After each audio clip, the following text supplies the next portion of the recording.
오늘도 주님의 말씀을 통해 하나님 나라를 누리는 복이 있기를 주님의 이름으로 축원합니다. 이제 이스라엘 백성이 하나님 앞에서 하나님의 뜻을 따라서 이제 2차 가나안 땅 정복을 시도하게 되어집니다. 1차 가나안 땅 시도 때는 그들이 꽁무니를 뺐죠. 두렵다고 떠나갔어요. 그래서 그 결과 40년을 광야를 떠돌다가 이제 다시금 나아가는 그런 이제 입장에 서 있을 때 하나님께서 모세를 통하여 이 신명기 말씀을 주시며 다시금 그들의 마음을 세우고 그들에게 신신당부하며 2차 이 가나안 땅 정복은 온전히 이루게 하고자 하고 있습니다. 그래서 가장 먼저 이 신명기에는 3편의 모세의 설교가 있는데 그 처음은 그 40년의 역사를 돌아보게 하는 거예요. 그때와 같이 우리가 실수하지 말자. 그때와 같이 넘어지지 말자. 그래서 다시금 그 역사를 회고해 가고 있는데 그들이 40년을 결국 광야에서 떠돌다가 다시금 시작이 되어졌어요. 그래서 가데스 바네아에서 하나님께서 이번에는 요단강 동편 땅으로 행진하게 하세요. 이전에는 가데스 바네아에서 어떻게 했어요? 가나안 땅으로 직접 올라가는 그 길을 하나님께서 선택하셨었는데 이번에는 동쪽 편으로 가는 길을 선택하셨어요. 원래 지금 지도로 보면 이게 이제 가나안 땅인데 이 지도보다 아래쪽에 가데스 바네아가 있어요. 그래서 거기에서 본래는 이 가나안 땅으로 직접 올라가는 길을 처음에는 택했었는데 출애굽 1세대에게는 이제 2세대에게는 이 요단강을 중심으로 실제적으로 가나안 땅은 서편 땅이에요. 그런데 이번에는 이 동편 쪽, 이쪽 땅을 택해서 올라가게 하시는 거예요. 그래서 가장 먼저 만났던 족속이 어디였어요? 에서의 후손인 에돔 족속을 만났어요. 이 에돔 족속이 있었는데 이들에게 지나갈 것을 요청했지만 이들이 허락하지 않아서 이렇게 뺑 돌아가는 길로 가게 되어졌어요. 그리고 이제 모압에서 이 왕의 대로로 쭉 모압과 암몬과 전쟁을 치르지 않고 올라갔습니다. 왜냐하면 하나님께서 에돔, 모압, 암몬 그 땅은 너희에게 주지 않았으니까 그 땅은 차지하지 말아라. 그들과 싸우지 말아라. 다투지 말라고 하셨어요. 그런데 그 원인에 대해서 우리가 명확히 다 알 수는 없지만 딱 보면 에돔, 모압, 암몬 다 가나안 땅 남부 지역이죠. 여기서 이들이 이 땅을 얻게 되어지면 굳이 위로 올라가려고 하겠어요? 안 하겠어요? 안 하겠죠. 그래서 하나님께서 이 땅을 허락하지 않았어요. 그래서 이들은 피해서 이제 어디로 올라갔어요?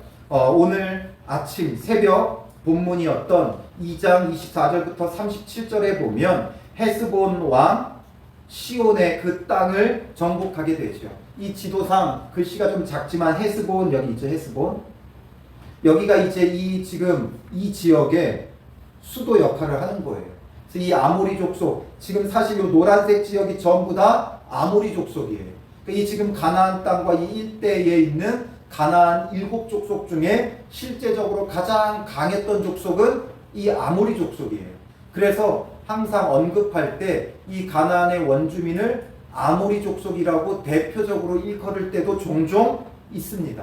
이 강한 아모리 족속 가운데서 이 헤스본 지역의 왕이었던 시온과 가장 먼저 전쟁을 치르게 되어지죠.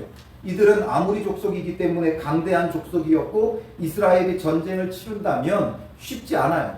그런데도 하나님의 명령에 순종해서 이 땅을 정복했어요. 그 다음에 이제 이 땅을 완전히 다 정복하고 그 다음에 이제 어디로 올라가요? 바산이라는 곳으로 올라가게 되어져요. 이 바산 왕이 누구예요? 1절에 보면 우리가 돌이켜 이제 바산으로 올라가매 바산 왕 옥이 그의 모든 백성을 거느리고 나와서 우리를 대적하여 에드레이에서 싸우고자 하는지라. 바로 여기 에드레이에서 싸우고자 했다는 거예요. 이스라엘 백성이 올라가자마자 이들은 그냥 아무런 절차 없이 그냥 아예 이스라엘과 싸우려고 모든 백성을 거느리고 나왔어요. 바산왕 옥이 그냥 아예 모든 백성을 몰아가지고 나온 거예요. 왜 그러했냐면 저기 헤스본 왕 시온이 멸망당했다는 것을 알기 때문에 그러니까 아주 즉각적으로 신속하게 뭔가 대처해 보겠다고 나왔죠. 그런데 이 바산 왕 옥, 이 바산과 그 나라의 왕이었던 옥은 어떤 나라였고 어떤 왕이었습니까? 그것에 대해서 보면 4절에 보면 이 지금 바산왕 옥에게 속한 성읍이 몇 개예요? 60개의 성읍을 가지고 있었어요. 그리고 60개의 성읍만 가지고 있었느냐? 4절에 보면 60이라고 말하고 5절에 가보면 그 모든 성읍이 높은 성벽으로 둘려 있고 성읍을 그 성벽을 높이 쌓아서 둘러놨어요. 그러니까 아주 견고한 성읍이 60개나 있었다는 거예요. 그러니 전쟁을 치르기에는 아주 요새와 같은 성읍이 60개나 있었고 그리고 문과 빗장이 있어 견고하며 아주 견고한 성읍을 60개나 가지고 있다는 거죠. 그러니 이 땅에서 전쟁을 치른다는 게 쉽지 않아요. 그리고 이렇게 60개의 성읍만 있었느냐? 그게 아니라 5절 마지막에 보면 그 외에 성벽 없는 고을이 심히 많았느니라. 그러니까 아주 견고한 성읍 60개가 있었고 그 외에도 아주 많은 고을들이 있었다는 거예요. 그런 이곳에 얼마나 많은 사람들과 또 전쟁을 치르기 위해 많은 준비가 되어 있겠어요. 이스라엘 백성은 말은 하나님의 군대지만 실제적으로는 어떤 군사적인 전력이나 어떤 무기나 전술이나 이런 것들이 없는 그런 족속이죠. 그러니 이들과 전쟁을 치른다는 게 쉽지 않아요. 그리고 또 이 바산 지역 사람들 옥이 또 어떤 사람이었느냐? 10절에 가보면 11절에 가보면 르바임 족속의 남은 자는 바산 왕 옥분이었으며 되어 있죠. 르바임 족속이라는 표현이 나와요. 아모리 족속이면서도 이들은 르바임 족속이에요. 르바임 어디서 들어보지 않았어요? 앞선 2장에서 봤죠. 2장 10절부터 11절에 보면 에돔과 모압이 왜 그 땅에 거주했는가를 말할 때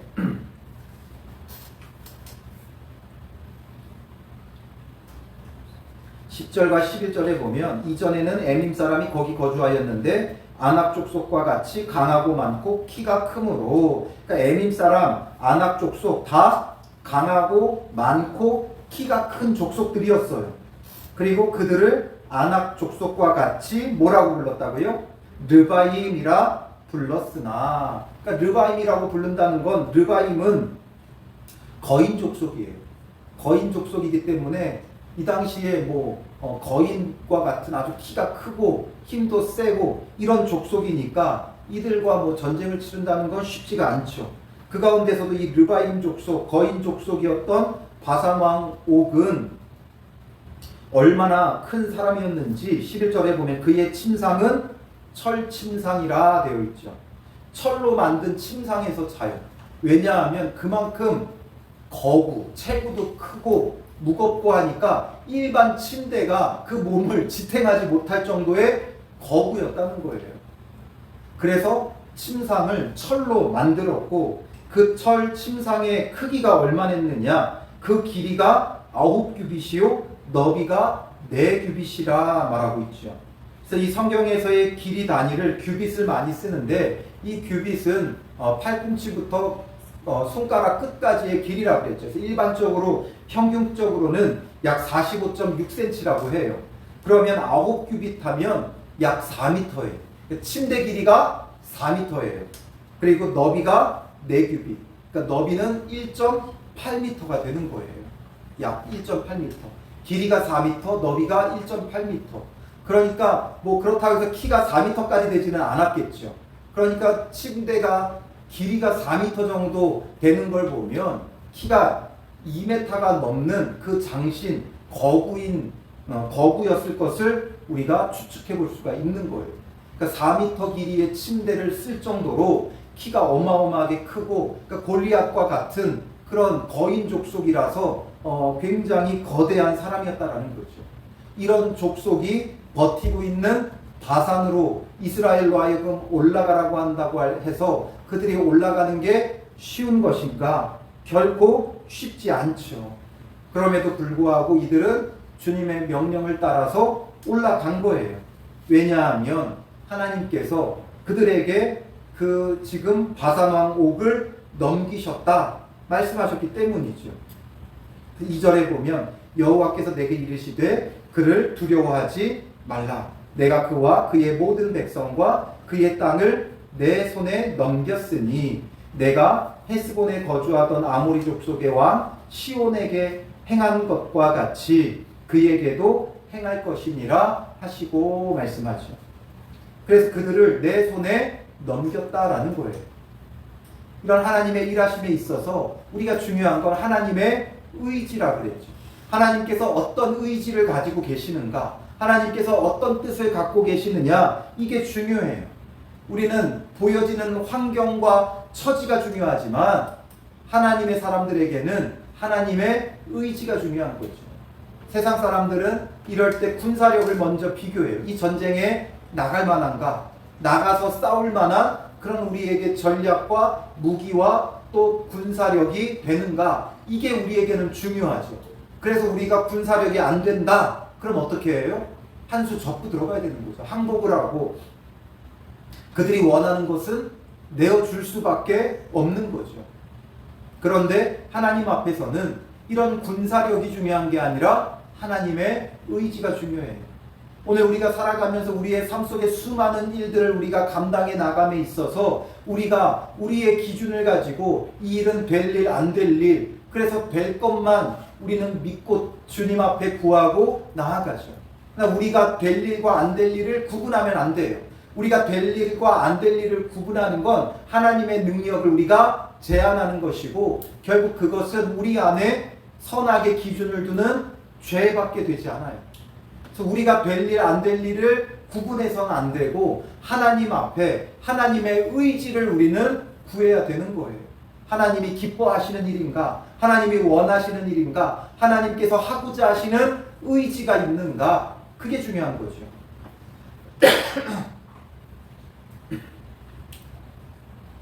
하나님께서 그와 그 모든 백성과 그의 땅을 내 손에 넘겼으니 하나님의 의지는 그들을 넘겼다는 거예요. 이스라엘 백성에게 넘겼다는 거예요. 그러니까 헤스본에 거주하던 아모리 족속의 왕 시온에게 행한 것과 같이 그에게도 행할 것이다. 똑같이 일하겠다. 시온에게 행할 때의 그 일하심과 같이 바산 왕 옥에게도 똑같이 하나님께서 일하여 주셔서 그들을 멸하겠다 말씀하는 거죠. 그래서 3절에 우리 하나님 여호와께서 바산 왕 옥과 그의 모든 백성을 우리의 손에 넘기시네. 이게 바로 하나님의 의지죠. 하나님의 의지가 우리에게 그들을 넘기겠다는 거예요. 그러니까 우리가 그들을 쳐서 한 사람도 남기지 아니하였느니라. 이 강한 바산 왕 옥이 모든 백성을 이끌고 싸우고자 나왔지만 하나님께서 그 의지로 그들을 이스라엘에게 넘기니까 군사력의 문제가 아니라 하나님의 그 의지대로 결국에는 이스라엘 백성이 이 바산 왕 옥과 그 나라 백성 모두를 쳐서 완전히 멸하게 되는 거예요. 한 사람도 남기지 아니하였느니라. 그래서 그때의 그 전쟁의 승리를 계수하여 보니까 이러하다는 거예요. 그때에 우리가 그들에게 빼앗지 아니한 성읍이 하나도 없이 다 빼앗았는데 그 성읍이 60이니 그 60개의 성읍이 어떤 성읍들이에요? 5절에 모든 성읍이 높은 성벽으로 둘려 있고 문과 빗장이 있어 견고하며 그 외에 성벽 없는 고을이 심이 많았느니라. 이런데도 불구하고 이 바산의 모든 땅을 이스라엘 백성이 완전히 뒤덮고 그들을 완전히 쳐서 멸하고 완전한 승리를 거두게 되는 거죠. 이런 일을 행하시는 분이 누구라고요? 하나님이세요. 하나님의 의지가 있으면 우리의 상황과 처지와 환경과 여건이 중요하지 않아요. 하나님의 그 의지를 따라 하나님의 구원의 역사들이 펼쳐져 가는 거죠. 그래서 그들에게 아주 대단한 승리를 거두게 하시는 거예요. 그런데 이때에 어떻게 멸망을 시켜요? 6절에 보면 우리가 헤스본 왕 시온에게 행한 것과 같이 그 성읍들을 멸망시키되 각 성읍의 남녀와 유아를 멸망시켰으나 아주 무자비하게 멸망시켜버리죠. 남녀와 유아를 가리지 않고 다 멸망시켰어요. 우리 지금 전 세계적으로 전쟁을 치르고 있는 우크라이나랑 러시아 또 이스라엘과 팔레스타인 여기서 세계의 지탄을 받는 일들이 종종 발생해요. 어떤 일이 발생했을 때 전 세계가 지탄을 해요? 어린아이들을 사살할 때, 어린아이들을 죽일 때, 정말 아무 죄 없는 어린아이들을 죽일 때는 전 세계가 막 일어나 들끓죠. 여론이 들끓어요. 비난하고 그 지탄하는 것이 거세져요. 근데 지금 여기서는 남녀뿐만 아니라 유아까지 전부 다 전멸시켰어요. 너무 무자비한 전멸로 우리에게는 여겨지죠. 그러나 이것을 이렇게 행하시는 이유는 무엇입니까? 하나님께서 무자비하셔서가 아니라 이들을 멸망시키게 된 이유는 이미 창세기에 하나님께서 아브라함과 언약을 맺으며 말씀하셨어요. 창세기 15장 16절 말씀 우리 같이 읽어볼까요? 내 자손은 4대 만에 이는 아모리 족속의 죄악이 아직 가득 차지 아니함이니라 하시더니 4대 만에 이 땅에 돌아올 것이다 하나님께서 아브라함에게 약속하셨죠. 근데 그 4대 만에 돌아오는데 왜 4대 만에 돌아오느냐? 왜 4대 만에 돌아오느냐? 이는 아모리 족속의 죄악이 아직 가득 차지 아니함이니라. 이 표현은 뭐예요? 아모리 족속의 죄악이 많은데 아직 가득 차진 않았다는 거죠. 그러니까 아직 하나님의 심판이 임하기는 조금 이르다. 왜냐하면 이들에게도 회개와 구원의 기회를 하나님께서 주시는 거죠. 그런데 4대가 지나가면 그 이후에는 더 이상 회개의 기회가 없을 정도로 죄악이 이 땅에 가득할 수밖에 없는 거예요. 그래서 이 지금 바산 지역뿐만 아니라 헤스본 지역, 이 지금 요단강 동편 지역이 전부 다 아모리 족속의 지역이에요. 이 지금 아모리 족속의 죄악이 아직 가득 차지 아니함이라는 것은 이 아모리 족속만을 말하는 게 아니라 이 지금 가나안 땅에 있는 7족속 전체를 이르지만 그 중에서도 가장 대표적인 족속이 아모리 족속이에요. 그러니까 이 아모리 족속이 그 가운데서도 강할 뿐만 아니라 가장 악한 족속인 거죠. 근데 그 악한 족속의 죄악이 가득 찰 때까지는 하나님께서 기다려줘요. 그런데 이제 가득 차면 더 이상은 회개의 기회가 없어요. 하나님 심판하시는 거예요. 세상에 죄가 가득 찼다는 표현이 창세기에 나왔었죠. 또 언제 나왔어요? 노아 홍수 때에 죄가 세상에 가득 찼을 때 하나님께서 이 세상을 물로 심판하셨듯이 지금 아모리 족속의 죄가 가득 채워져 가는 중이에요. 하나님께서 심판하지 않을 수 없는 지경까지 이르고 있는 거예요. 그리고 지금 오늘 본문에서 언급하고 있는 이때에 출애굽해서 이들이 광야 40년을 거쳐 다시금 이쪽에 왔을 때는 이제 이 아모리 족속의 죄악이 가득 차게 된 거죠. 그러니까 하나님께서 이들을 이스라엘의 손에 붙이셔서 이들의 죄에 대하여 심판하시는 거예요. 이걸 유아까지 죽였다고 무자비하다고 볼 것이 아니라 그만큼 죄악이 가득 찼고 이 죄악이 가득 찬 곳은 하나님께서 멸하실 때 반드시 완전히 진멸하게 만드셔요. 왜냐하면 죄의 뿌리가 깊기 때문에 이 죄의 뿌리를 남겨놓으면 또다시 범죄하고 또다시 죄가 가득하게 되어지는 거예요. 그래서 하나님께서 그 죄악을 완전히 뿌리 뽑기 위해 이렇게 완전한 진멸을 그들로 하여금 이루게 하시는 거죠. 그러니까 우리도 이렇게 무자비해야 된다 이것을 말하려고 하는 것이 아니라 오늘 우리는 어떻게 해야 돼요? 이스라엘 백성이 이 가나안 땅을 정복해 갈 때는 항상 하나님께서 완전히 진멸할 것을 명하세요. 우리는 같이 상생하고 화합하면 좋다고 여기지만 하나님이 왜 진멸하시느냐? 죄가 가득했기 때문에 그것을 내버려 두면 결국 오히려 오염이 되는 거예요. 금묵자흑이죠.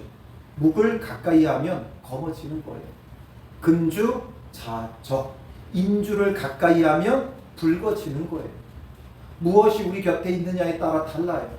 우리가 죄인들과 함께 거하면 우리도 죄로 물들게 되어 있어요. 그러니까 우리는 무엇을 가까이 해야 돼요? 오직 예수 그리스도를 가까이 하고 예수 그리스도 안에만 거해야 되고, 우리 안에 있는 모든 죄들은 완전히 뿌리까지 진멸하고 뽑아내는 게 좋아요. 그렇지 않고 한 번, 두 번 하다 보면 한 번이 어렵지 두 번은 쉬워져요. 세 번은 더 쉬워져요. 네 번부터는 뭐가 돼요? 습관이 되어져요. 죄의 습관이 되어지는 거예요. 우리가 한 번은 두렵고 떨리죠. 한 번은 어려워요. 처음은 어려워요. 두 번째는 조금 쉬워지고, 세 번째는 그냥 가벼운 게 되고, 네 번째부터는 습관이 되고 반복이 되는 거예요. 그래서 그 죄의 뿌리가 열매를 맺게 되는 거죠. 그래서 우리는 늘 우리 안에 있는 죄를 살펴보고, 혹여나 죄가 나오지 않았습니다. 죄가 우리 안에 발견되어지면 이것을 뿌리째 뽑는 게 중요해요. 여러분, 길을 그냥 걸어 다니니까 늘 깨끗하게 길이 정비되어 있는 것 같죠. 그런데 매일 새벽마다 그 길을 쓸고 닦는 사람들이 있어요. 환경미화원들이 쓸고 닦아서 그 길이 깨끗해지는 거예요. 사람들이 그냥 걸어 다니기만 했는데도 왜 이렇게 길이 더러워지는지, 그걸 늘 쓸고 닦으니까 우리가 깨끗한 거리를 걸어 다니는 거죠. 우리의 마음도 마찬가지예요. 늘 살피고 쓸고 닦지 않으면 어느샌가 오염되고 전염되고 더러워지는 우리의 악한 마음과 악한 생각을 발견하게 되는 거예요. 길을 걸어가면서 나무와 풀이 아름답게 있는 것만 보이죠. 그런데 그렇게 가꾸기 위해서는 계속해서 잡초를 제거해주는 사람들이 있어요. 조경 일을 감당하시는 분들이 있어요. 여름에 보면 그 잡초 제거하는 그 기계 도는 소리를 종종 듣게 되죠. 비가 한번 오고 나면 어디선가 또 우후죽순으로 잡초가 일어나요. 또 사람이 많이 왕래하지 않는 보도블럭은 잡초들이 계속 올라와요. 그러니까 그걸 그 사람들이 계속 다니면서 깎고 뽑아내고, 이래서 우리가 정비된 그 길을 걸어 다니는 거예요. 우리가 걸어 다니는 그 길도 깨끗하게 정비하는 데는 얼마나 많은 사람들의 수고와 노력이 그 안에 있는지 몰라요. 우리의 눈에 띄지는 않죠. 그런데 그렇게 수고하고 애쓰고 있어요. 그러니 우리의 마음의 그 길도, 예수 그리스도에게로 가는 우리의 마음의 길도 주님 안에서 정비하려면 정말 티나지 않은데도 늘 살피고 또 살펴야 돼요. 막 티나게 우리의 삶이 변화되고 이러면 재밌고 신나서 더 하겠죠. 그런데 정비하다 보면 티나지 않아요. 그런데 조금씩 우리가 관리하고, 우리 마음과 생각을 관리하고 지키고 죄악을 뿌리 뽑고 하다 보면 조금씩 우리의 마음이 온전히 예수 그리스도로 향하게 되어지는 거죠. 늘 가까이 해야 될 게 무엇인가? 우리가 가까이 할 것은 오직 예수 그리스도밖에 없죠. 예수님을 가까이는 어떻게 합니까? 보이지 않는 예수님을 어떻게 가까이 하는 겁니까? 그 예수님을 가까이 하려면 말씀을 가까이 해야 돼요. 말씀을 가까이 해야 예수 그리스도와 가까워지는 거예요. 우리가 친하다라는 걸 뭘로 알 수 있어요? 친한 건 그 사람과 그만큼 대화를 많이 하는 거죠. 대화를 많이 하는 사람이 친한 거예요. 물론 우리는 아무 말 하지 않아도 눈빛만 봐도 서로 알고 친합니다 말할 수 있지만, 그렇게 되기까지는 얼마나 많은 것들을 공유하고 이야기하고 나눴겠어요. 그러니 예수 그리스도를 가까이 하려면 우리가 주님의 말씀을 많이 들어야 돼요. 그리고 많이 들어야 많이 기도할 수 있는 거예요. 기도만 많이 하는 것도 하나님 앞에 옳지 못해요. 말씀만 많이 듣는 것도 옳지 못해요. 기도는 하나님께서 우리를 향해 말씀하신다면, 말씀은 하나님께서 우리를 향해 말씀하는 거라면, 기도는 우리가 하나님께 말씀하는 거죠. 이 쌍방의 소통이 되어져야 돼요. 그러니까 우리가 어느 하나에 치우치면 안 돼요. 기도와 말씀은 늘 함께 해야 돼요. 기도만 하면 내 뜻대로 중언부언하는 기도가 돼요. 항상 말씀이 있어야 되고, 그 말씀을 붙잡고 기도해야 되고, 기도하다 보면 주님의 말씀이 또 깨달아지고, 그러니까 또 깨달아지니까 또 기도하고, 또 기도하니까 주님의 말씀에 대한 사모함이 일어나고, 이것이 쌍방으로 소통이 되어져야 되는 거예요. 그때에 정말 예수 그리스도의 그 거룩함이 어느샌가 우리에게 들어오고, 마치 먹을 가까이에서 거머쥐듯이 예수 그리스도를 가까이 함으로 우리는 어떻게 하겠어요? 깨끗해지는 거죠. 거룩해지는 거예요. 그러기 위해서는 죄는 완전히 뿌리 뽑고 예수 그리스도는 늘 가까이 하고 주님의 말씀을 가까이 하고 또 그 말씀을 붙잡고 기도하며 항상 예수 그리스도로 정결하고 거룩해져 가야 하는 것이죠. 믿는 자에게 가장 무서운 것은 혼합주의예요. 혼합주의. 여러 가지 것들이 뒤섞이면 우리가 보기에는 성경적인 것도 있으니까 괜찮을 것 같지만 그 성경적인 것과 세상적인 게 뒤섞이면 구분이 안 되는 거예요. 뭐가 선한 건지, 뭐가 악한 것인지, 뭐가 거룩한 것인지, 뭐가 죄악된 것인지가 구분이 안 돼요. 그래서 하나님께서 늘 철저히 그의 백성들은 구별하셨어요. 구별하셨어요. 세상에서 아브라함을 구별해 내셨죠. 애굽에서 이스라엘 백성을 구별해 내셨죠. 이제는 세상 속에 우리를 구별해 내셨어요. 그게 바로 교회죠. 교회가 뭐라 그랬어요? 에클레시아. 에크라는 건 무엇으로부터, 그러니까 세상으로부터 에크, 레시아, 클레시아 부르셨다라는 거죠. 세상으로부터 우리를 불러내셔서 구별하신 거예요. 그러니까 우리는 세상과 혼합되어지면 안 되죠. 세상은 우리가 복음을 전할 대상이지 그들과 함께 멍에를 맨다거나 그들과 함께 뒤섞이면 안 돼요. 그래서 하나님께서 이스라엘 백성이 가나안 땅을 정복할 때는 항상 진멸하게 하셨어요. 남겨두지 말라고 했어요. 우리는 상생하면 얼마나 좋냐 말하지만 하나님은 완전한 진멸을 명하시는 거죠. 그러니 오늘 우리도 주님 안에서 완전히 진멸해야 할 것이 무엇인가?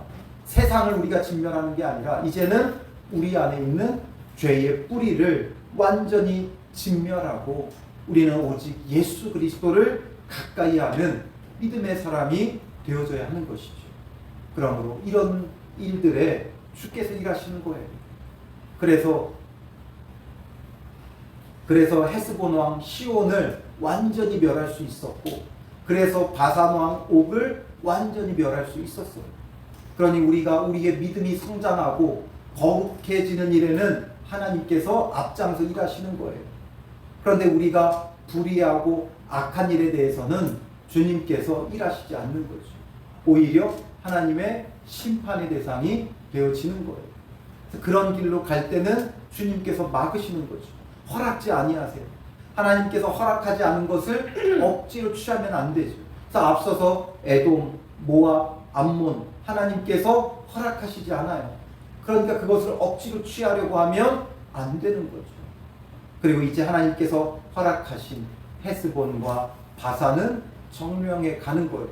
이것이 그들을 거룩하게 하고 예수 그리스도에게 가까이 하는 일이기 때문이죠. 오늘 우리의 삶 속에서도 주님이 일하시는 일은 바로 우리가 거룩해지고 우리의 믿음이 성장하고 예수 그리스도와 온전히 하나 되는 일에는 주님께서 일하여 주세요. 그러니 우리가 무엇을 위해 간구해야 되는가, 또 무엇을 위해 살아가야 하는가가 분명하죠. 주님이 일하시는 거룩한 일들을 우리가 사모하고 또한 예수 그리스도를 가까이 하는 일을 더욱 힘써 행하면 주님의 놀라운 구원의 일들이 우리 안에 이루어져 가요. 우리가 상상하지도 못하는 응답의 역사가 있죠. 그래서 우리는 늘 주님 앞에서 주님의 일하심을 구하며 우리는 죄를 뿌리 뽑고 예수 그리스도를 가까이 하는 믿음의 사람들이 되시기를 주님의 이름으로 축원합니다. 우리 시간 주가 일하시네 찬양으로 고백하고요. 함께 기도하도록 하겠습니다. 말씀을 생각하면서 주님, 우리 안에서 일하실 주님을 바라봅니다. 우리가 멸망의 길로 가는 것에 대해서 주님께서 철저히 막아주시고 우리의 완악함과 완고함은 주님께서 깨뜨려 주셔서 우리 안에 늘 주님 안에서 선하고 거룩한 일들을 바라보며 구하며 기도하게 하시고 주님께서 그 가운데 일하여 주셔서 하나님의 구원을 날마다 경험하는 믿음의 사람이 되게 하여 주시옵소서. 주님께서 우리 안에서 일하실 수 있도록 주님, 우리는 우리의 모든 것을 주께 드리며 주님 안에서 정말 거룩한 것을 사모하는 자가 되게 하여 주시옵소서 기도하고요. 우리 교회 안에 있는 수많은 기도 제목들 서로를 위하여 중보하며 또한 입시를 앞두고 있는 학생들, 대입을 준비하는 지영이, 또 이제 고등학교 진학을 준비하는 도원이 주님 안에서 선한 길로 인도하여 주시옵소서. 또 우리 초등학교를 진학할 우리 이혜리도 주님께서 좋은 곳으로, 선한 곳으로 인도하여 주시옵소서. 또 뿐만 아니라 모든 우리 어린이들, 학생들 주님께서 선한 길로 인도하여 주셔서 믿음 안에서 자라게 하여 주시옵소서. 우리 아이들의 모든 삶의 순간순간들을 통해 믿음이 더욱 성장하는 은혜가 있게 하여 주시옵소서. 기도하시고요. 여러분들의 기도의 제목을 놓고 기도하시기 바랍니다.